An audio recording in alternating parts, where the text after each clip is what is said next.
How do you sell game music packs online as a game composer for extra passive income? Let's talk about it.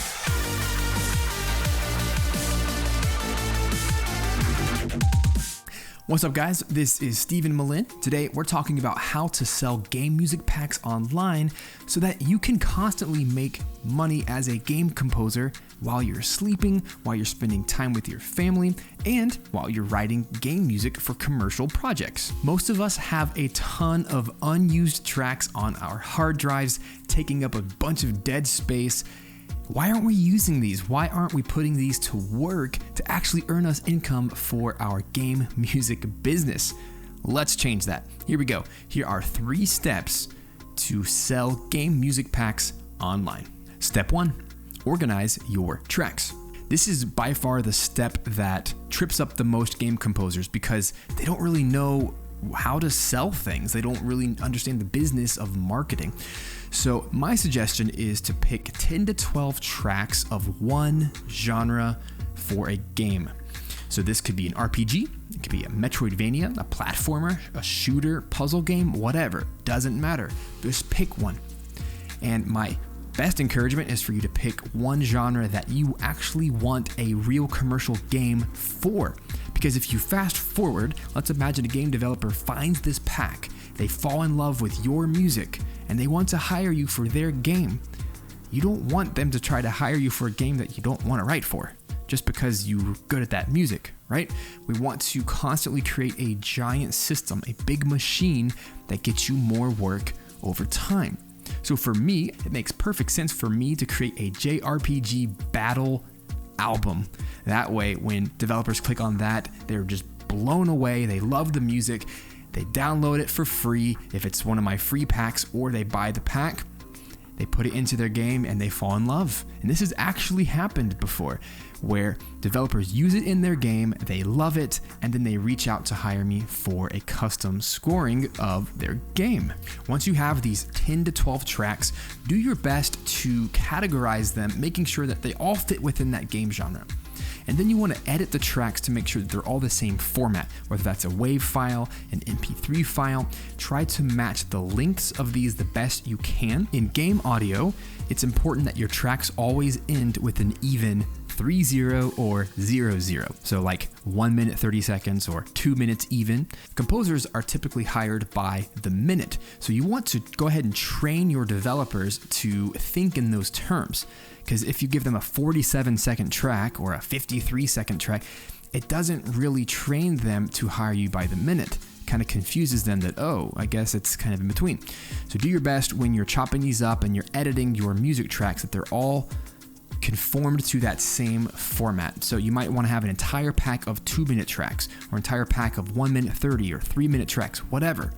Just try to be as consistent as possible. To actually create the music pack itself, it's important to create what's called a sampler track. It's where you take every track that is inside this pack and you just find a 10-second clip, the best 10 seconds from each track, and you crossfade them side by side. This way, when you play the sampler track, it's between 1 and 2 minutes of 10-second clips from every single track. Because, let's be honest, game developers don't have a lot of time when they're searching for music. They have about 5-second attention span. So when they jump to your sampler track, they need within 5 seconds, they need to hear something amazing that makes them want to listen to the entire thing. And now within 1 to 2 minutes, they've listened to the best few seconds of each of your tracks. And now they're sold, they want to buy it. I also like to include a README file, which is a little text document inside the game music pack when they download it that just gives a little bit more about who I am, how they can use this pack in a practical way. It's usually just a couple paragraphs long, and I'll even put some of my contact information in there, put my email address, put my website, put where they can find more game music packs. Whole reason is just kind of gives them that next step once they download. Finally, you want to select all of these files and combine them into a single file, a zip file. This is the actual file you will be uploading to the game music marketplaces. That way, when a customer buys it, that's what they get. And inside, it'll be all of these elements that we just discussed. Step 2, hire an artist. In order for your game music pack to stand out in a sea of oversaturation, it needs to look good. Imagine scrolling through a podcast list and there's thousands of podcasts to choose from. Which one do you listen to? It's the one that strikes your attention. It's the one that really grabs you, and it's original and it's customized and it just really feels like quality. It's the same thing with music. Unfortunately, people don't have thousands of hours to listen to all the different packs, right? Instead, they type a couple key search words, which is why we want to title it appropriately.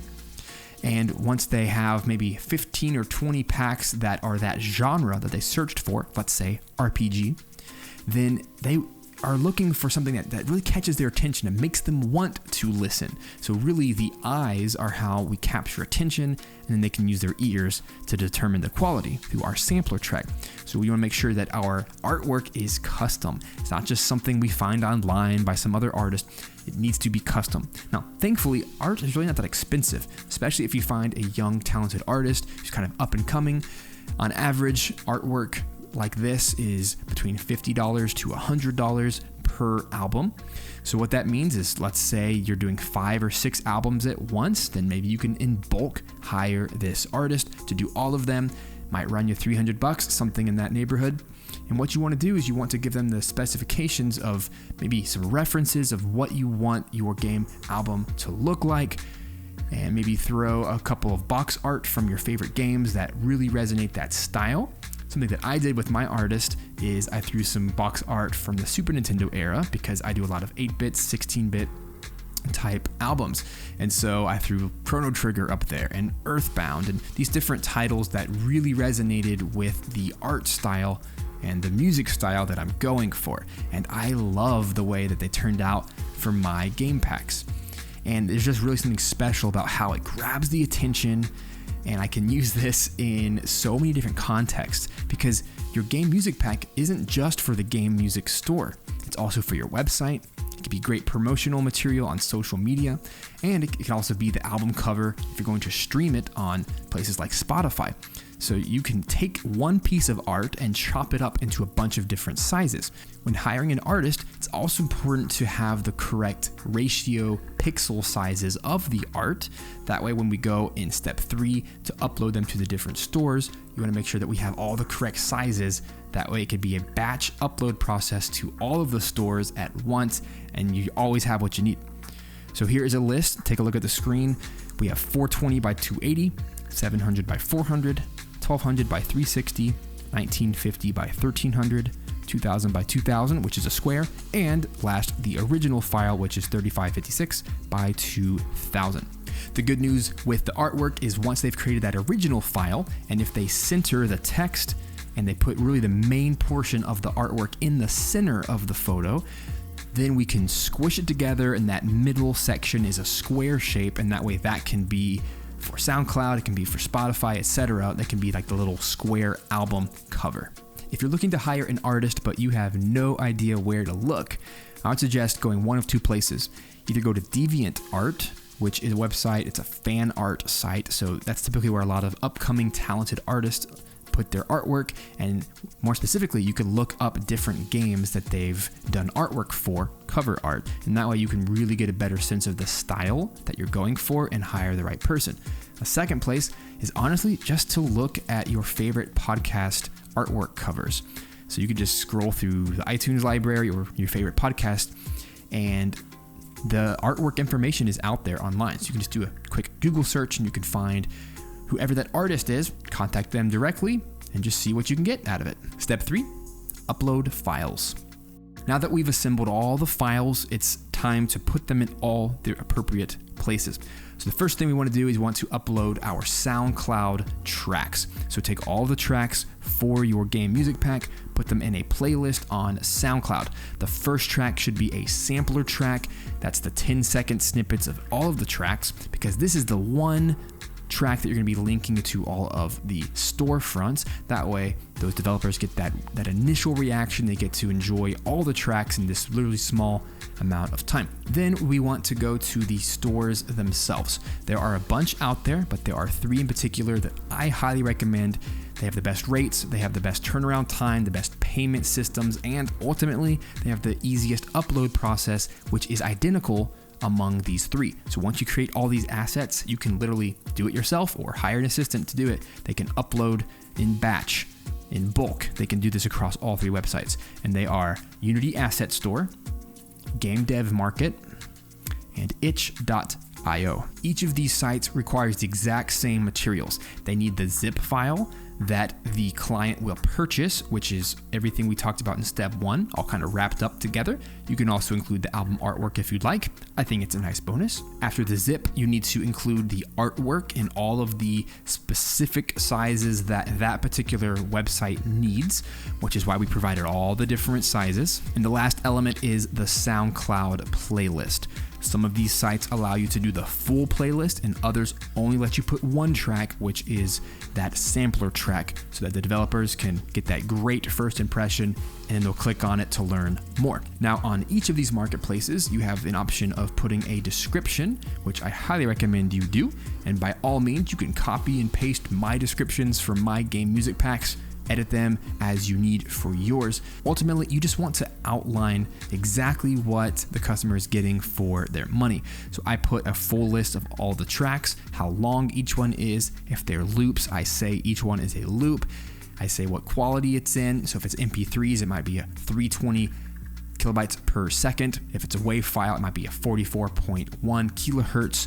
You just want to make sure that the customer knows what they're getting, and the description is the best place to do that. Now that you've uploaded everything to the marketplaces, they should be live pretty soon. You'll get an email from each website telling you when they are ready to be purchased, and then you'll get an email notification every time someone buys one of them. And typically the turnaround times for payment are very quick. If you do nothing else at this point, you're going to start making money because each of these marketplaces have a pretty strong database of game developer users. They'll search for your music, they'll find it, they'll buy it. However, if you really want to increase the frequency of sales and just the amount of sales, there's a couple things you can do. You can share with your audience through your normal content marketing, which might be YouTube, SoundCloud, etc. But you can also create a content marketing machine. This is what I talk about here on this show all the time. It's this process of creating consistent content, such as YouTube, SoundCloud, social media posts, etc., that once you have the attention of your audience, you can point them to your game music packs. And in fact, it's way easier to sell game music packs than it is to sell custom scoring, because oftentimes indie devs, they don't have thousands of dollars to hire you for custom music, but they do have $20, they have $30, and they're more than happy to share those rights with other game developers because they're just doing their first game or their second game. They don't really need that commercial level of quality. So what's really cool about these game music packs is it solves their need. It creates that buzz that makes them want to hire you when they have the money later. And third of all, it makes them want to refer you to their friends when they need custom music. So it's really a win-win-win. You make money, they're happy, you're creating relationships, and it's just an amazing passive income source for you as a composer while you're doing your other ventures, while you're scoring custom games, while you're making those relationships, while you're building more content marketing. It's just an incredible thing to add to your arsenal. So don't sit on this, don't sleep. I know you already have tracks because I see you out there building your websites and SoundCloud playlists and Spotify albums. But why aren't you selling and licensing your music to game developers that need it right now? This is extremely inexpensive. Really, the only cost, the only barrier to entry is hiring an artist. But even then, you're going to make your money back within a month at least. And it's just an incredible way to invest. Even if you're going to do one game music pack right now, choose the genre that you feel is the most personalized for you, that you feel will get the best results. And go for it. If you'd like to support your family composing game music online, download my free guide, 10 Steps to Become a Game Composer. In 5 minutes or less, this is going to answer your top questions. It's going to walk you through the process step by step from beginning to end and creating that recurring, sustainable income as a game composer. So check that out. You can go to stephenmillen.com/10steps, spelled number 10 steps. Thanks again, and I'll see you next week.